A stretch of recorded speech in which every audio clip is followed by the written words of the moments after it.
O abaixo-assinado na internet que pede o impeachment do ministro Alexandre de Moraes, do Supremo, já supera mais de 1 milhão de signatários. Somente hoje, a petição criada na plataforma Change.org ganhou mais de 100 mil novas assinaturas. O abaixo-assinado inclui uma denúncia por crime de responsabilidade contra o magistrado. O pedido será endereçado ao presidente do Congresso, Rodrigo Pacheco, que tem a prerrogativa de pautar o tema no plenário. Bom, Ana, só para a gente lembrar, hoje o ministro Alexandre de Moraes já acumula 23 pedidos de impeachment contra ele no Senado. Esse super pedido aí, que está sendo, esse abaixo-assinado na internet, que já acumula mais de 1 milhão de assinaturas, deve ser entregue ao presidente do Senado, Rodrigo Pacheco, no próximo dia 9 de setembro. Paula, e aí o que nós vamos ouvir do Rodrigo Pacheco? Aquele bando de platitudes, de blá, blá, blá, fala, fala, fala e não fala nada. Então, hoje, infelizmente, se você perguntar ao brasileiro engajado politicamente, preocupado com a situação do nosso país, que instituição que ele ainda confia, ou, melhor ainda, qual instituição que ele não confia, eu tenho certeza absoluta que o Senado vai estar lá em cima, e por causa do senhor Rodrigo Pacheco. A gente fica repetindo aqui, né? Nós temos ferramentas de freios e contrapesos para cessar, para parar essa insanidade toda jurídica. Elas não são usadas por pura covardia, conveniência, falta de autonomia e de independência entre os poderes. Eu não digo nem de harmonia entre os poderes. Harmonia tem, de sobra. Ontem nós mostramos a foto que retrata exatamente a harmonia entre os poderes. Autonomia não tem, tampouco independência, mas a harmonia tem.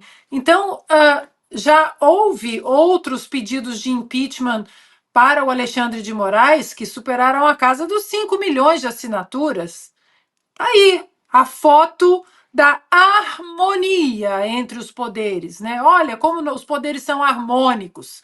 Não tem independência nenhuma. Congresso não tem. Executivo também não. Mas está lá, né? Estão todos lá.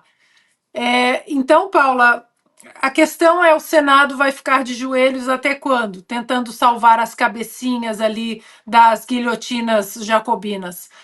Tem como, eu vou repetir, nós precisamos encampar começar uma campanha sobre a extinção do foro por prerrogativa de função, porque enquanto tivermos essa corda no pescoço dos congressistas, essa foto aí vai ser o nosso dia a dia, vai ser o resumo dos acontecimentos diários do Brasil, essa harmonia forçada, porque os ministros do Supremo Tribunal Federal, eles ficam segurando os nossos senadores como reféns o tempo todo através do foro por prerrogativa de função. Essa foto é uma vergonha, uma vergonha.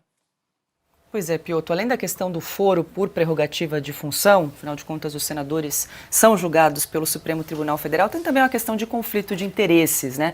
Muitos senadores que são advogados ou que têm bancas de advogados, têm as mulheres, os filhos, os sobrinhos trabalhando e, claro, não querem se incompatibilizar com o Supremo Tribunal Federal, já que muitas causas chegam aí à última instância. Então tem essa questão também do conflito de interesses, muitas vezes, que infelizmente pesa nessa questão aí de propor o impeachment de um ministro. Que é, obviamente, um dos problemas da Constituição. A casa que julga, os seus membros são julgados pelo Supremo Tribunal Federal. Na verdade, todos os parlamentares, mas no caso é só o Senado que pode mover um processo de impeachment de ministro do Supremo.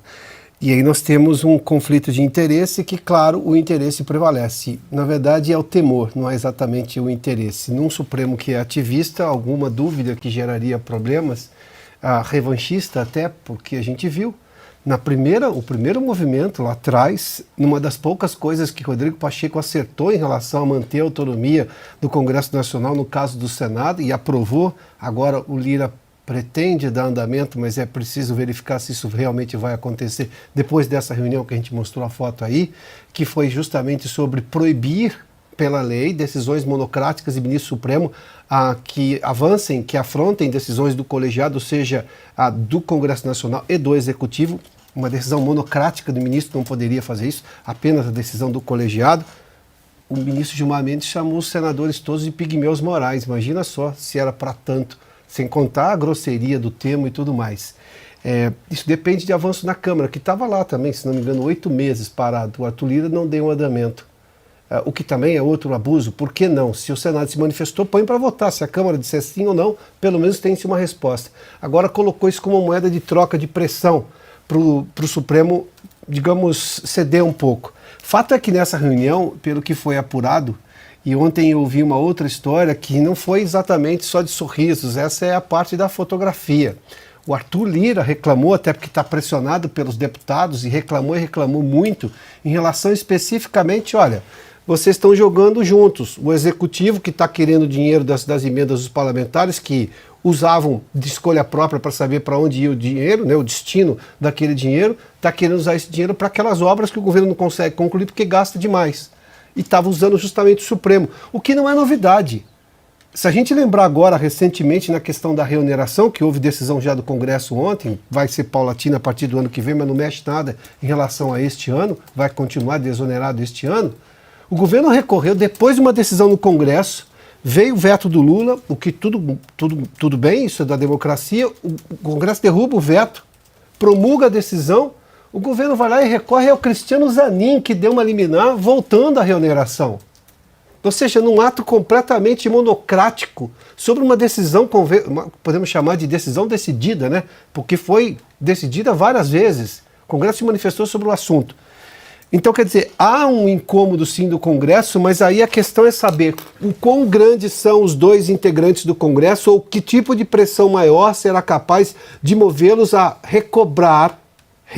apenas recobrar a sua independência prevista na Constituição. Porque hoje o Congresso é pequenininho, o Executivo, no caso do governo Lula, tem um conluio ali, podemos dizer, esse consórcio com o Supremo, mas o Congresso manda muito pouco. Muito pouco. E hoje, obviamente, isso não faz parte da democracia brasileira. São 3 os poderes, deveriam ser independentes. Principalmente independentes, harmônicos nem necessariamente. O fato é que o Supremo está mandando em tudo.